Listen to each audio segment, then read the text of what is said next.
Hi, today's video is growing cherry trees from cherries. These cherries are sweet cherries that came from Washington, and it's a very simple process to get the seeds ready, get them in the ground, and have a tree hopefully later. First we start by buying cherries, and of course you have to eat the cherries, which leaves pits. And once you have these pits, then we need to break them open and go from there.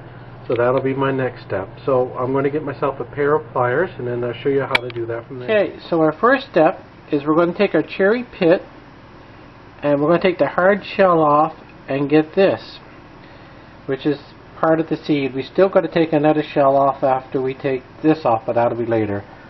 So we'll take our pair of pliers, put the seed inside, and we'll give it a little bit of a crunch, and it'll break right open. So just get this in here. You can, and of course I just dropped it onto the floor.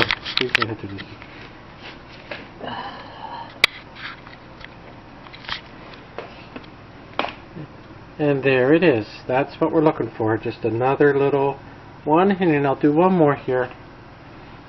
So take my pliers, take the pit, we'll put it in, and we'll try not to lose it this time onto the ground. There's the noise, and I broke this one. Nope, yes I did. So we'll try it again. Good thing cherries are yummy. You can always eat more if you have to. There, we heard it crack that time. And then it'll break right open here. And there it is inside. So we'll do that a bunch more times, and then I'll show you the next step. Okay, so once you've got the hard shell off, then with a wet paper towel or damp paper towel, you put them in a little container such as this, and you put them in that, another paper towel on top, and leave them in the fridge for about a week. And now what you want to do, you want to take these little seeds, and you got to remove that dark shell that's still on there. It's just not a really hard shell, but it has to come off. And when you get it off, they will be nice and bright like this.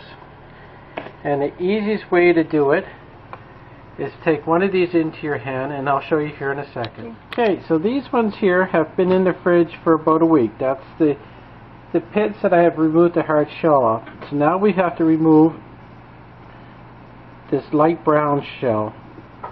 And as you see, it just scrapes right off nice and easy.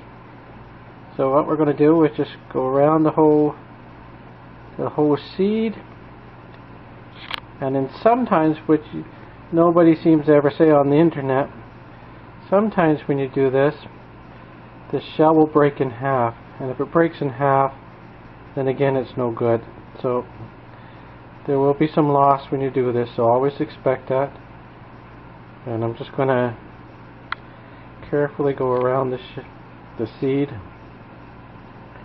and we'll get it all cleared right off nicely. Sometimes they come right off really easy, and other times they fight you a little bit, but this one's going not too bad. I almost got it all. Whoops, there, see, that's what happens sometimes. They break open, and then they're no good, of course. So let's try another one. Okay, so we'll start. We'll give it a... So when they're all done, it will be a nice bright white looking seed. And we'll just keep spinning it around.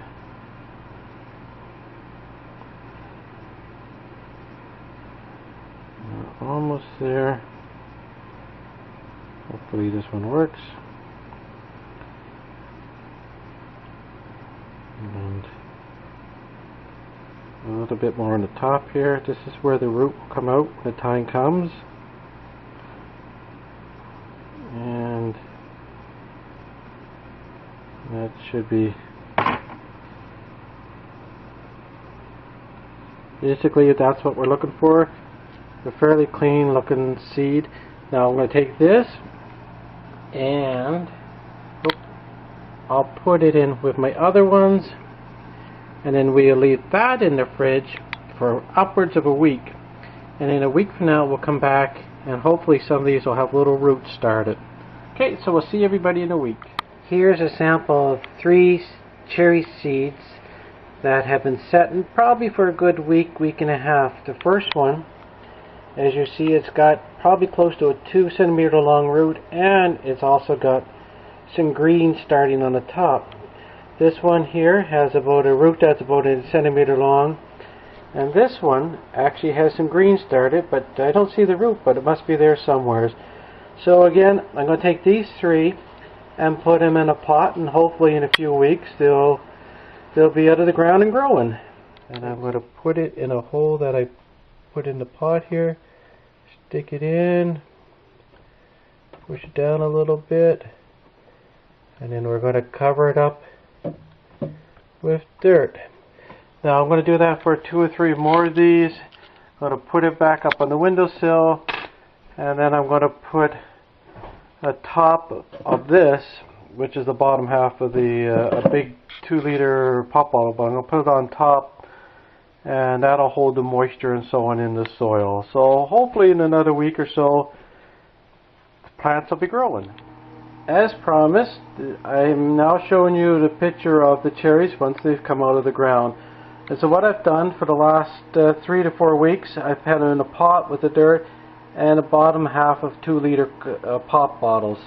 So let's take the top off. I just had this right down to the ground to keep the moisture in.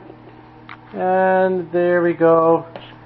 2 of the seeds that we planted close to a month ago are now up, and this one here, the closest one to me, is probably a good 1.5 inches tall, and then the little guy over there beside it is probably about 1 inch tall. So I've lifted the container up a little bit so to get some air to go underneath, and that's where I've done these little pieces of cardboard, and I'll probably do that for about a week and then take it off, and then I'll just keep giving it some moisture water along, because I don't want it to dry out, of course. And then very likely probably in a few weeks to a month from now I'll put them in their own individual pots, and a short maybe 6 to 8 years from now I'll be eating cherries. Thank you very much for watching this video. Bye now.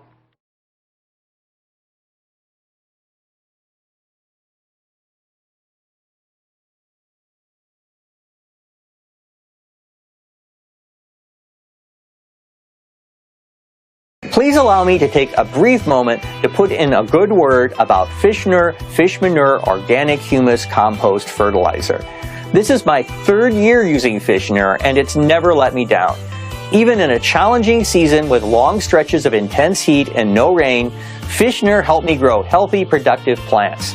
Fish Manure is produced by composting fish manure with a carbon source and a special clay. It has no offensive odor. It contains the active microlife needed for sustainable, productive, and natural fertilization. And there's no harmful chemical runoff to pollute the nearby lakes Minneapolis is famous for. I highly recommend Fish Manure.